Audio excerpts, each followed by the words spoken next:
Salut les amis, j'espère que vous allez bien. Je sais pas si vous vous souvenez, mais dans la saison 1, j'ai fait une vidéo sur la psychothérapie. Pourquoi et comment. Et j'avais différencié le courant un peu psychanalytique et le courant comportementaliste. Pour ceux qui l'ont pas vu, j'expose les modalités et les raisons pour lesquelles faire une psychothérapie. Je vous avais dit que je ne m'attarderais pas sur le clash psychanalyse-TCC. Et bah aujourd'hui est venu le jour où je vais m'attarder sur le clash psychanalyse-TCC. À la base, je suis partie d'une vidéo que j'ai commentée, sur laquelle j'ai travaillé, entre les détracteurs et les partisans de la psychanalyse. Générique!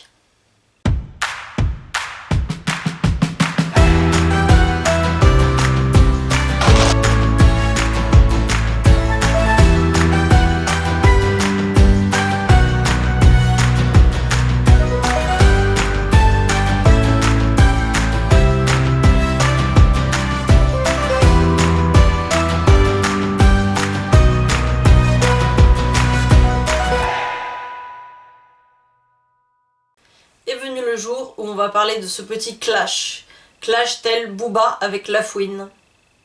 Bon, le clash est un peu plus intellectuel que du rap. À l'origine du clash, il y a le livre noir de la psychanalyse, Vivre, penser et aller mieux sans Freud, publié en 2005. Sous la direction de Catherine Meyer, ouvrage qui rassemble des spécialistes de toute nationalité, concernant la psychiatrie, l'histoire, la philosophie, et qui porte un regard critique sur la psychanalyse. Également du côté des anti-psychanalyses, il y a notre cher Michel Onfray, qui publie Le crépuscule d'une idole en 2010. Michel Onfray, qui travaille à une nouvelle lecture de textes de philosophie, envisage donc de faire ce travail d'histoire de la philosophie avec Freud. C'est dans le cadre de la contre-histoire de la philosophie que Michel Onfray va s'attaquer à l'œuvre de Freud. Aujourd'hui, je vais travailler sur une vidéo que vous pouvez trouver sur YouTube. Il s'agit du premier débat sur le livre consacré à Freud de Michel Onfray. Commençons par une petite présentation du débat clash. De Michel Onfray, qui fait polémique, ce livre intitulé Le crépuscule d'une idole, aux éditions Grasset. Autour de ce livre, nous allons bien entendu avoir un débat avec des psychanalystes, mais avant toute chose, Ali Rebéi va vous présenter le livre qui a mis le feu dans les esprits, un petit peu plus loin d'ailleurs qu'à Saint-Germain-des-Prés, visiblement. On regarde.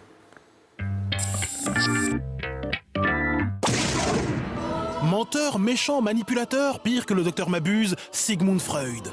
Dans son nouveau livre, Michel Onfray assassine le dieu des psychanalystes. Petit catalogue des turpitudes freudiennes. Prêt à faire n'importe quoi, brûlant les preuves du fait qu'il n'a pas été très moral pendant toute son existence, inventant des choses extravagantes, affabulant sur les cas qu'il prétendait avoir soignés et guéris, qu'il n'a jamais guéris, créant des cas qui n'ont jamais eu lieu pour proposer sa théorie de la séduction. Sigmund Freud.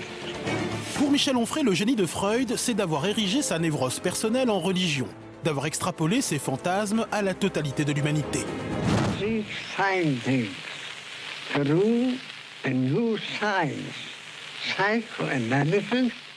Dans les 70s, d'autres philosophes comme Deleuze et Guattari ont sévèrement critiqué Freud. Et plus récemment, le livre noir de la psychanalyse a été une révélation pour Michel Onfray. Le livre noir que vous voyez ici montre tout à fait clairement que ces observations étaient falsifiées. Donc on est devant à ce moment-là une théorie qui repose sur du sable. Dans son nouvel essai, Onfray noircit la mémoire de Freud. Biographie falsifiée, échec thérapeutique dissimulé, attrait pour l'occultisme, penchants incestueux, complaisance pour Mussolini. Bref, de quoi faire enrager l'historienne de la psychanalyse, Elisabeth Roudinesco. Alors tout ça est absolument ridicule. On est passé bien au-delà de la critique nécessaire du fonctionnement, souvent dogmatique, des écoles analytiques. Il y a une haine de Freud qui n'a plus rien à voir avec la critique rationnelle qu'on peut faire aux psychanalystes. Pour cette avocate de Freud, Michel Onfray réhabiliterait un discours d'extrême droite. Finalement, dans cette polémique, que répondre à tous ces patients sauvés par la psychanalyse ?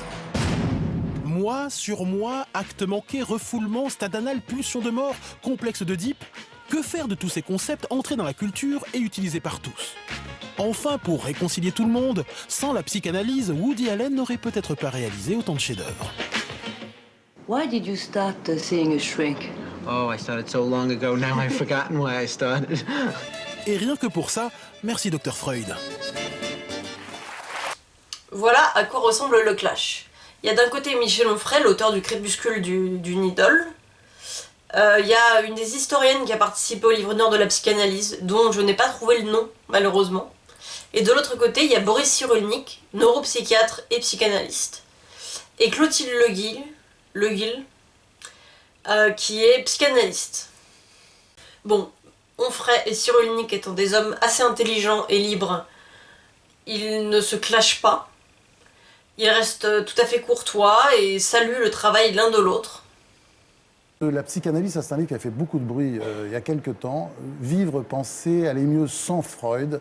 Ça fait une grosse polémique, c'est aux éditions Les Arènes. Et puis enfin l'objet du scandale, hein, parce que ça c'est le scandale de la semaine, du mois et peut-être de l'année, qui dépasse déjà les frontières, hein, parce qu'apparemment ce livre est appelé à une grande carrière internationale. Je me suis laissé dire qu'il y avait déjà des traductions en cours. Michel Onfray, donc Le Crépuscule d'une idole, la fabulation freudienne. Alors, j'ai envie de commencer par vous, parce que là, vous êtes une grande figure de la psychanalyse, de la psychiatrie. Boris Cyrulnik, alors vous avez lu le livre de Michel Onfray, qu'est-ce que vous en avez pensé ? C'est très agréable à lire, c'est très bien argumenté. J'avais lu tout ce que j'ai lu, les pages que j'ai lues, je les avais déjà lues dans le livre noir, dans Cotreau. Je les avais lues aussi dans Peter Gay, qui est un historien et psychanalyste. Alain de Mijola parle aussi de temps en temps. Donc, ce que j'ai lu, je l'avais déjà lu, mais c'est très bien argumenté et c'est un livre de boxeur. Mais c'est un boxeur qui boxe pas mal. Qu'est-ce que vous dites quand vous voulez dire boxeur, c'est quoi? Il y a la mauvaise foi dedans? Ah non, je pense que tout ce qui est dans ce livre, je pense que c'est tout à fait défendable. Il y a les documents de Jeffrey Masson, il y a des livres de psychanalystes qui témoignent de ce que Michel Onfray écrit. Donc je pense que tout ce que j'ai lu, en tout cas, me paraissait tout à fait défendable, même si de temps en temps, je trouvais que l'interprétation de Michel Onfray, ça n'aurait pas été la mienne. Mais les arguments, les faits, les lettres, c'est tout à fait défendable. Ça alors, comment faire le débat? Alors moi, j'ai une grande surprise, je ne m'attendais pas du tout à ça, là. Non, attendez-vous à ça. Vous nous cassez le cou, là, complètement. Non, attendez-vous à ça, parce que je pense que le livre de Michel Onfray, on aurait pu faire le même pour la neuroradiologie, pour la neurologie, pour la rhumatologie. C'est-à-dire que ce que pose ce livre, c'est qu'est-ce que c'est que ce mystère de la création d'un mouvement d'idées, scientifique ou littéraire? Qu'est-ce que c'est que ce mystère? Il a dit que ce n'était pas scientifique, vous êtes d'accord là-dessus? Vous pensez que c'est littéraire, plutôt? Oui, je pense pour vous, que c'est un grand littéraire. Je pense que Freud, c'est un grand littéraire. Oui, il a créé un mouvement d'idées. Beaucoup de gens s'épanouissent dans cette aventure de psychanalyse. Donc, merci la psychanalyse, rien que pour ça. D'ailleurs, je pense que le livre de Onfray, ça va le surprendre, j'espère. C'est pas un livre contre la psychanalyse, c'est un livre contre l'intégrisme de certains psychanalystes. C'est-à-dire qu'il prend des choses vraies, qu'il présente comme un boxeur. Mais on pourrait trouver d'autres arguments. La plupart des grandes théories sont nées un peu comme le freudisme. C'est-à-dire qu'une très belle discipline actuelle, la neurochirurgie, elle est partie grâce à la lobotomie. C'est-à-dire que c'est parce qu'on pouvait couper un morceau de cerveau que des chirurgiens se sont dit, mais puisqu'on peut couper un cerveau et vivre ensuite, pourquoi ne pas enlever des tumeurs, des abcès ou des hématomes? Charcot, la psychanalyse est née au même endroit, le même soir, à la Salpêtrière, en même temps que la neurologie et la psychanalyse, en même temps. Charcot aussi, c'est un faussaire. Il prenait des hystériques, il les habillait bien, il dégrafait leur corsage, il leur mettait des plumes et il leur demandait de perdre connaissance. Et ensuite, quand elles jouaient bien, c'est un Charcot-circus. Et quand elles jouaient bien, il les prenait comme secrétaires. Et ensuite, il invitait tout le monde au boulevard Saint-Germain. C'est-à-dire que, aussi, c'est un faussaire. N'empêche que la neurologie est une discipline magnifique. Et la neurochirurgie aussi est une discipline magnifique. Donc le problème que pose Onfray, bien posé, agréable à lire, bien argumenté, pose le problème général Pourquoi, comment peut-on inventer une discipline? Je pense que c'est en fait, ce qu'il pose, c'est les découvertes sérendipiteuses. C'est-à-dire ces découvertes sérendipiteuses, c'est-à-dire que Christophe Colomb part pour découvrir les Indes, pour aller chercher les épices aux Indes, et il découvre l'Amérique. Alors, si on avait cru ça quand même, vous vous attendiez à ça, vous, Michel Onfray? De la part de Boris Cyrulnik, oui. Pratiquement une bénédiction. Il se moque peut-être un petit peu de vous quand même, de temps en temps, non? On a l'impression, non? Vous n'avez pas le sentiment? Il y a un petit peu d'ironie quand même, hein, chez lui. Il faut bien. Je veux dire, j'ai 20 pages de bibliographie pour dire qu'effectivement, j'ai fait des lectures. Et donc, les lectures qui sont signalées par Boris Cyrulnik, je les signale à la fin de cet ouvrage, dont on a dit par ailleurs qu'il n'avait pas de bibliographie. Enfin, donc oui, ça me paraît évident que ce livre s'est fait avec d'autres ouvrages, des croisements d'autres ouvrages. Ma proposition originale, elle est dans la lecture nietzschéenne. Ceci dit, pour revenir sur Boris Cyrulnik, ça ne m'étonne pas parce que c'est un homme libre. Parce que quand j'ai lu Boris Cyrulnik avec vraiment beaucoup de passion, Sous le signe du lien a été un livre important pour moi, je m'en suis beaucoup servi en cours avec mes élèves. Pour beaucoup de gens. Hein. Oui, j'ai pensé que si on voulait sortir du dogme psychanalytique freudien, il fallait aller voir du côté de Boris Cyrulnik et de l'éthologie. Je pense aujourd'hui que si on a envie d'arrêter les insultes, le mépris, etc., les crachats et tout le restant, et qu'on a envie justement de faire une psychanalyse après Freud, c'est ça? Jusque-là, le neuropsychiatre Boris Cyrulnik et le philosophe Michel Onfray se donnent presque raison. Et aux grandes dames du présentateur François-Olivier Gisbert, qui aurait sûrement préparé un combat sanglant. Là, Onfray répond aux insultes.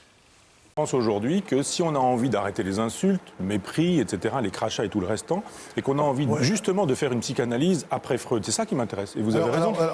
C'est vrai qu'il y a beaucoup d'insultes. J'irais presque quand même de part et d'autre, parce que, bon, on a entendu tout à l'heure Elisabeth Roudinesco, qui est la grande prêtresse de la psychanalyse, mais alors vous y allez aussi. Non, mais je ne l'entreprends pas pour dire qu'il se masturbe dans les cabinets. Moi, je dis pas ça. Ce pauvre Freud, il est... des choses comme ça. Non, mais vous avez raison. Ce pauvre Freud, vous le présentez comme un personnage absolument épouvantable.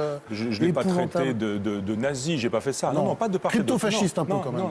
Non, elle dit que je me masturbe dans les cabinets, si elle veut. C'est vrai que ça m'est arrivé, comme à vous, comme à tout le monde, et comme à elle probablement, jadis, en disant que j'utilisais Freud pour ça. J'ai un peu plus d'imagination que ça. Je veux dire, franchement, si je devais me masturber en lisant Freud, il faudrait vraiment être un drôle de pervers. Il y avait des livres porno, ça me paraissait nettement plus intéressant que Freud. Mais enfin bon, j'étais nazi, négationniste, révisionniste, fasciste. Vous avez fait voir dans votre sujet que je réactivais les idées de l'extrême droite, etc.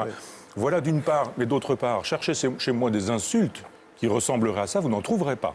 Il n'y a pas d'insulte chez moi. Non, mais c'est une violence extrême oui, mais c'est un portrait. Je veux dire que quand on me dit vous êtes violent, simplement parce que je dis il a fait une dédicace élogieuse à Mussolini. Il a dit du bien du chancelier Dollfuss, qui était l'inventeur de l'austrofascisme. Il a travaillé avec Göring, de l'Institut Göring, pour que la psychanalyse puisse exister sous régime nazi. Je le dis et c'est moi le méchant. C'est sidérant. C'est moi le nazi en passant, hein, ceci dit. Je veux dire, comment est-ce qu'on peut me reprocher à moi d'être violent alors que la violence, elle est dans les faits que je rapporte? Le miroir n'est pas coupable de la laideur de celui qui s'y regarde. Donc moi, je fais une proposition, je dis voilà qui il était, et on me dit quelle charge, quel brûlot. Le mot n'arrête pas, je dis un brûlot. D'ailleurs, c'est Elisabeth Roudinesco qui a donné son argument à la totalité des psychanalystes qui sont contre, ils se contentent de débiter son truc, et un brûlot. Mais c'est pas un brûlot.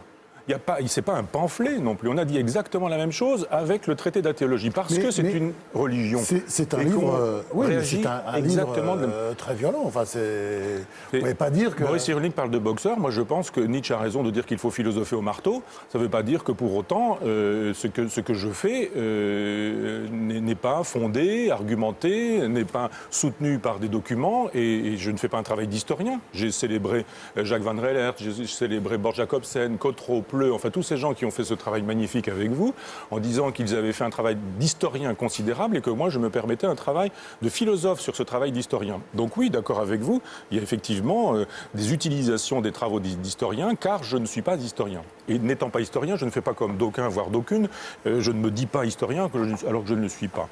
Donc je fais un travail de philosophe, lecture nietzschéenne d'un philosophe pour montrer que sa philosophie, c'est son autobiographie, et que ça va bien dans un temps donné, mais que ce qui m'intéresse, et merci Boris Cyrulnik, ce qui m'intéresse, c'est ce qu'on peut faire après. Et plutôt que d'être dans l'insulte, si on se souciait de la souffrance des gens aujourd'hui, en se disant est-ce qu'on ne pourrait pas faire une psychanalyse qui ne soit pas catéchétique, qui nous dirait la vérité chez Freud et on ne touche pas à Freud, la vérité chez Lacan et on ne touche pas à Lacan, voire la vérité chez Jung ou chez Reich, mais simplement de dire la vérité... Enfin là vous déboulonnez la statue quand même, attendez. Oui. Il y a ça, enfin, la vérité, la statue elle est par terre. Finalement, c'était un type qui rêvait d'être aventurier, un conquistador. Et là, attention, ce qui va clasher, c'est avec Clotilde Le Guil.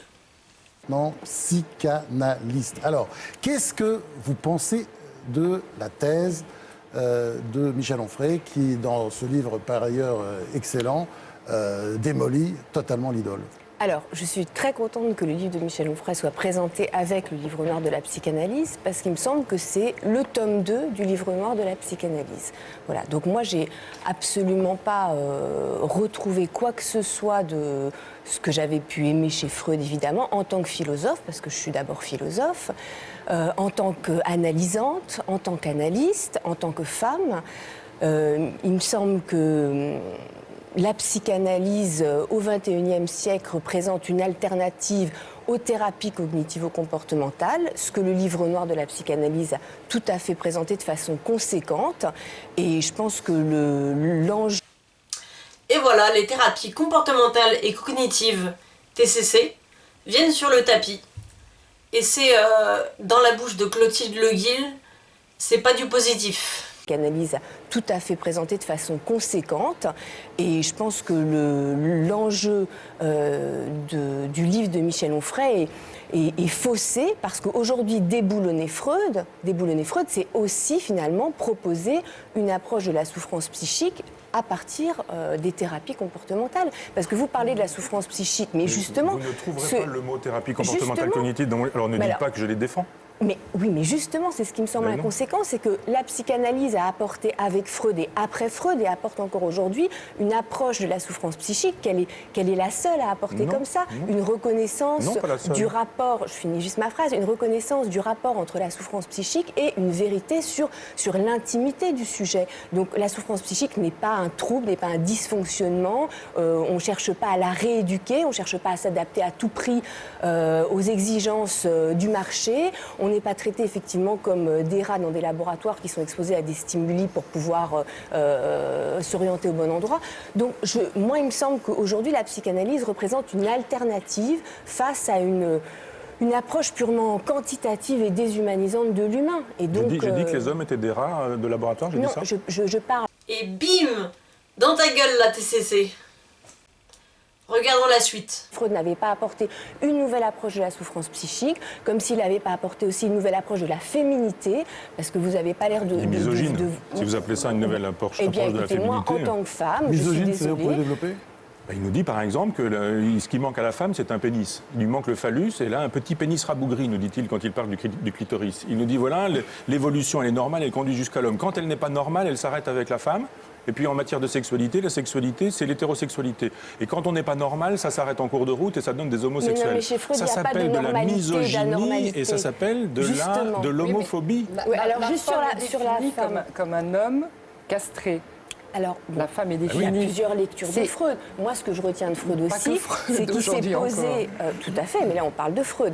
Il s'est quand même posé la question d'une façon inédite, que veut une femme? Il s'est quand même intéressé à la parole des femmes. Il a répondu qu'il ne savait pas répondre. Il a dit que c'était un continent noir. Et ça ne vous intéresse pas, c'est un homme qui ne sait pas répondre à la question que veut une femme? Non, ça vous intéresse pas? Il dit c'est un continent noir. Non, mais quand on répond en disant c'est un demi-homme, parce que ne faites pas semblant, il a quand même répondu qu'est-ce qu'une femme? Oui, la question est posée, la réponse est c'est un demi-homme. C'est un homme auquel il manque quelque chose. Et c'est pour ça qu'il les a écoutés?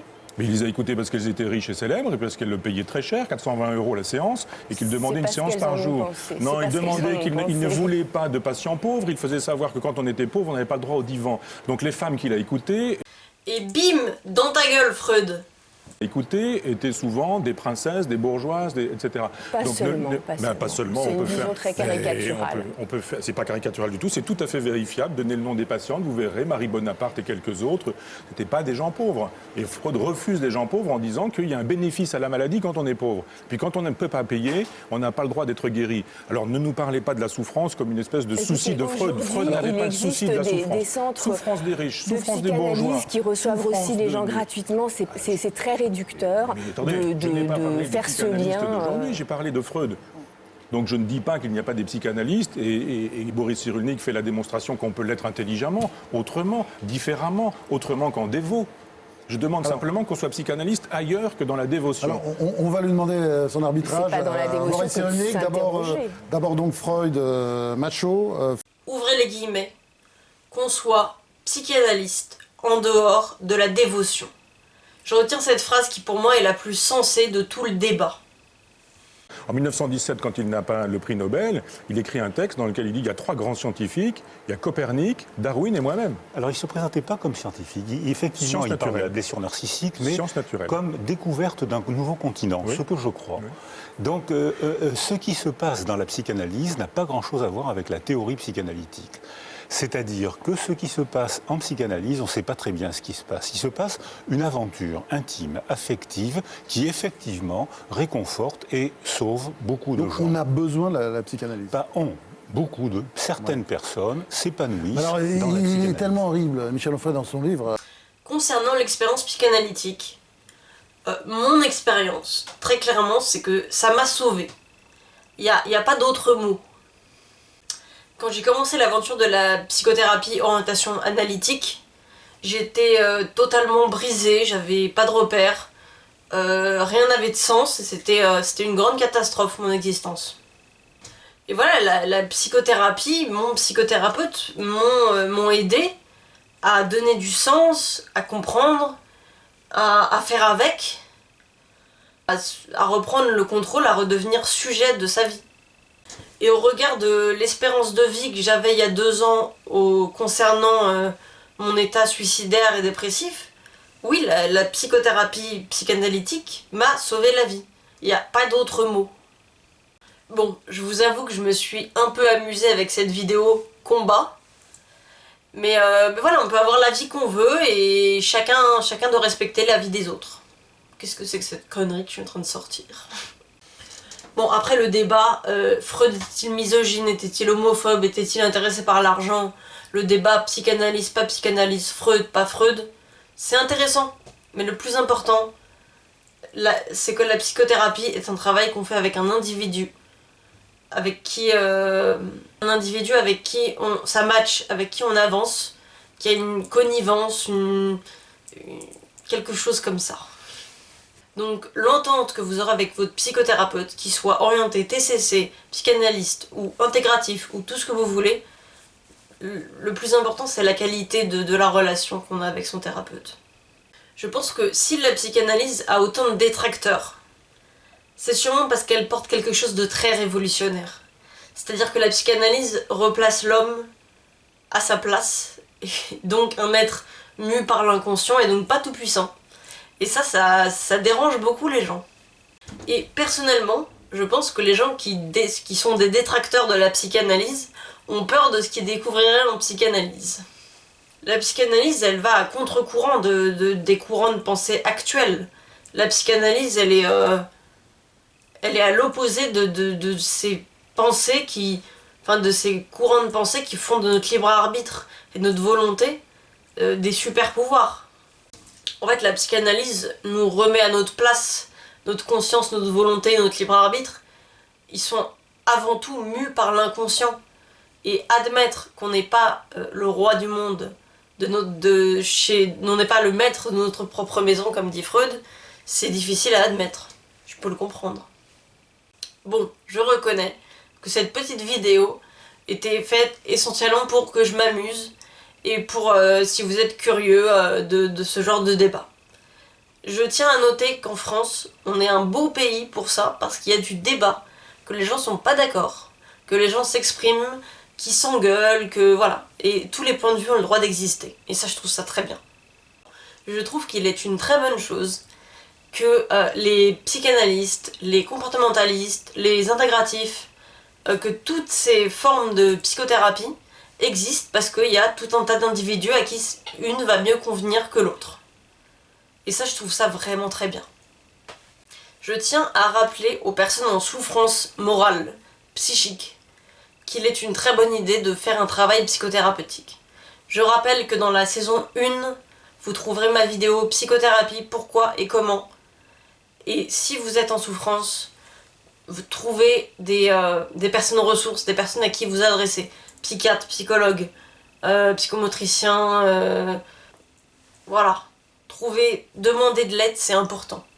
Du coup, je vous dis à lundi prochain, et bonne semaine les amis.